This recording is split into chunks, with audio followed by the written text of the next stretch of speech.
Before we get into it, I want to tell you what this episode is not. It is not an episode necessarily about mummies. This is not the mummy episode. We're not going to talk about movie mummies. Boo! We're not going to. We will discuss mummies. Boo! But we're not going to talk about the movie Rip off! mummy. Okay, that we assume that everybody knows that people wrap themselves up and play mummies in the movies. This is specifically about the curse. The mummy's curse. What do you know about the mummy's curse, Scotty? I know you've heard of it. Oh, man, dude. Let me tell you, if you get the mummy's curse, dude, it basically means that mummy's going to come after you, and you're fucked, dude. Right. You ain't stopping no mummy. Once the mummy is on your trail, it's going to devour your soul and your body and everything you have. That is the popular idea of the mummy's curse. That's absolutely right. Most people, if Joe Blows, you ask them about the mummy's curse, they're going to talk about the mummy coming after you. Turns out there were different concepts of the mummy's curse. Like, not necessarily the mummy was going to come to life and strangle you, but maybe the mummy would cause something in your life, cause you to get ill, cause your house to burn. We'll talk about all of this. But I think the first question I had to answer was, did the ancient Egyptians even use curses? Or was this something just totally fabricated? Yeah. The answer is kind of complicated, I guess. There's not a real consensus. Now, we know that the ancient Egyptians practiced mysticism, and they did have curses. But we're specifically talking about curses protecting the body of a mummy and its possessions. Like you open the tomb and then, if you disturb the sarcophagus, right, then the mummy's curse is upon you, basically. So what I was able to find out was this. This is a mastaba. So this is kind of a pre-pyramid rich person's burial in Egypt. And after the pyramids came, poorer people started to use this structure. It's basically just a big rectangular stone structure that the body and its possessions are interred in. They were tombs, and they began as burial sites for royals, like I said, including pharaohs back in the earliest dynasties of Egypt. As the Old Kingdom commenced, pharaohs started using pyramids. So the very first method that Egyptians used back in antiquity was just digging a pit in the sand and putting their dead there with their possessions and filling in the hole. Yeah, that makes sense. And the contact with the dry desert would naturally mummify the bodies. So we know that that's probably where their reverence for this way of treating the body came. But when you add a mastaba into the mix, you're protecting it from a lot of the elements that would have dried that mummy out. You're not burying it in the sand anymore. And so that they had to kind of come up with these modern techniques of mummifying the body kind of artificially because you're treating it differently. Wow. Mastabas eventually became step pyramids, which were basically just one mastaba stacked on the other. The first step pyramids were. And when you look into these mastabas, you do find some things that sound like curses. Now, I'm going to read some for you, and we'll talk a little bit about them. This is an inscription from the mastaba tomb of Ankh-Tifi, and it says, "Any ruler who shall do evil or wickedness to this coffin, may Hymen not accept goods he offers, and may his heir not inherit." Damn.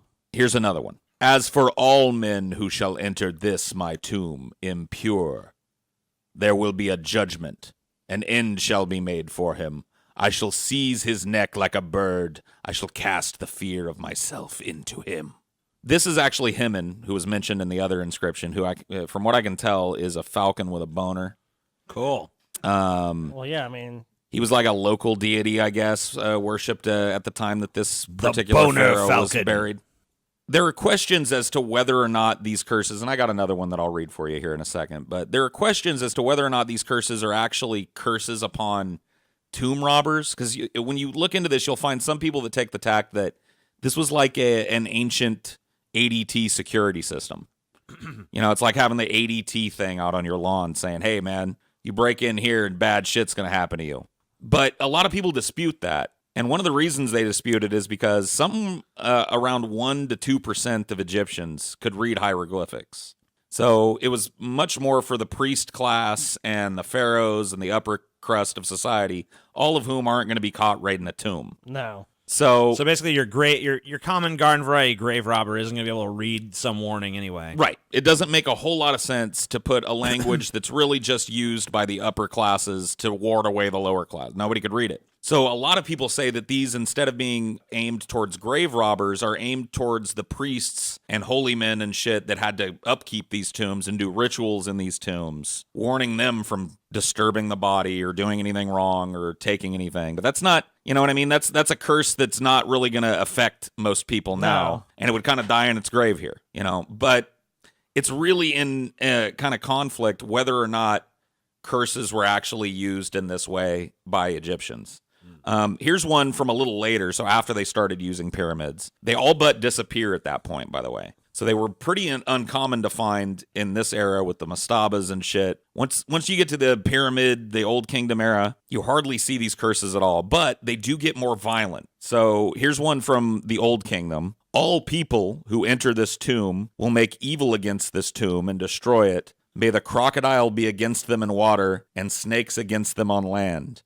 May the hippopotamus be against them in water and the scorpion against them on land. So basically, may nature itself, He's gonna go against you. Not just nature, but like fucking, these would have been the scariest right, things. monsters Right. and shit, basically. Right. I mean, the hippos still kill a profound amount of people. Right.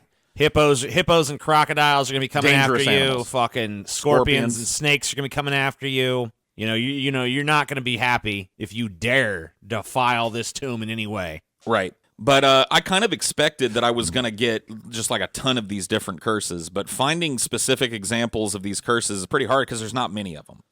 Right. This was not a common practice. I feel like I've been lied to, man. I feel like popular culture fucking lied to me yet again. Carter and his sponsor, Lord Carnarvon, had made the greatest discovery in the history of Egyptology, a fully intact 3,000-year-old pharaoh's tomb that seemed to be untouched by grave robbers. The story was mesmerizing. Henry Morton, the only journalist allowed on the excavation, filed a series of reports about Carter's discoveries to the London Times, and they just kept coming. There was so much shit in this tomb, and it took them months and months just to clear the first room to get to the burial chamber where all those coffins and shit were. So there was it was just like a treasure trove, basically. An insane amount of stuff was pulled out of this tomb. I mean, it was absolutely unheard of to find a cache of ancient artifacts like this. And the richness of them, everything was gold. Everything was rubies and precious stones and just beautiful works of art. I mean, every little thing they pulled out of here, when you see it, I've never gotten a chance to see it collected in a museum, but I've heard it's just fucking stunning. It's what the modern American or modern person thinks of as like the end of the ancient tomb, and it's just like adorned with gold and precious metals and jewels, and it's like that's kind of what we kind of think of as like you go into this tomb, that's what you're going to see. So it took them, like I said, 3 months to sort and catalog everything that was in this first room that they busted into. The first room? Right, That's antechamber. And then after that, they were ready to open the inner burial chamber, and what they found astonished them. 3 solid gold coffins nested inside each other. Inside the final one was the mummy of the boy king Tutankhamun. So this became a huge international story. In a culture that was already, shown itself to be for thousands of years at this point, obsessed with Egyptian culture. This was, and still is to this day, the hugest cache of Egyptian artifacts and the richest cache of Egyptian artifacts ever found. So here's where the curse starts, and I'll leave it up to you whether you believe or disbelieve.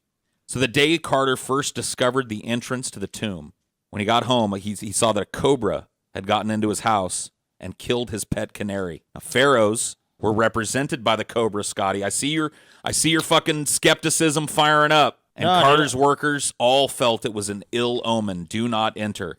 What do you think about that? I mean, of all days, the day you discover King Tut's tomb is the day that a cobra breaks into your house. Like a coincidence, Paul. A coincidence.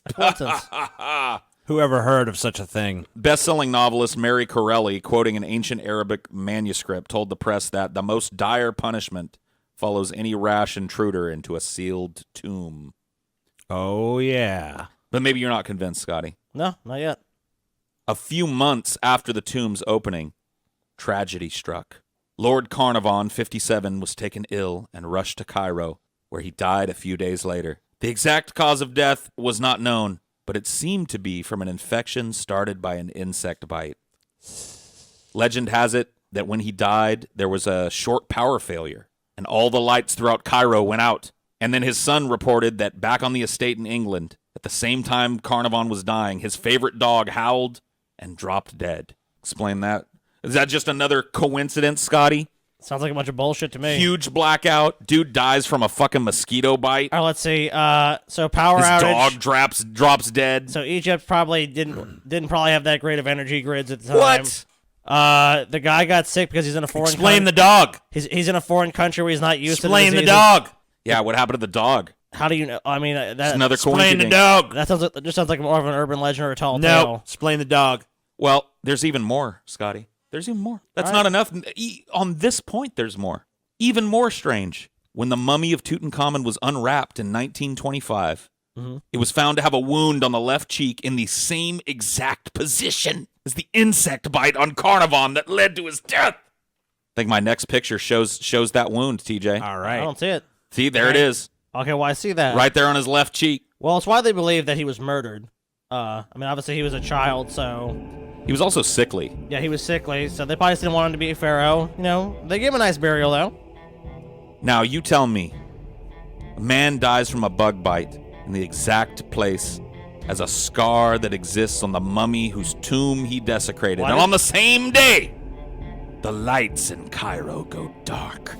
And thousands of miles away, Scotty, his dog howls into the night and falls over dead. Well, that hasn't been proven though. And you say coincidence. Well, also, he didn't have any proof that he was bitten by the bug there. Proof, schmoof.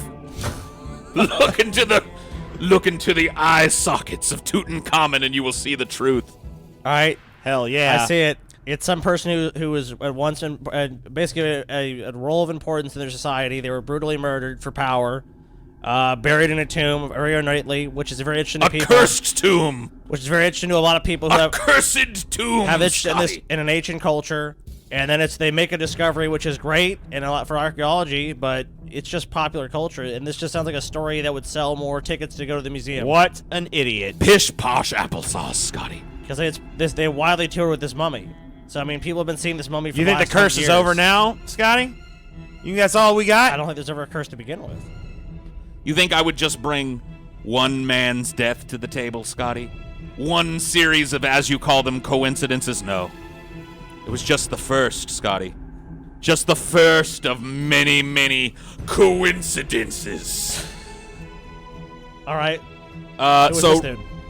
rumors began to circulate that Carter and Carnarvon had found stone tablets in Tutankhamun's tomb inscribed with a curse.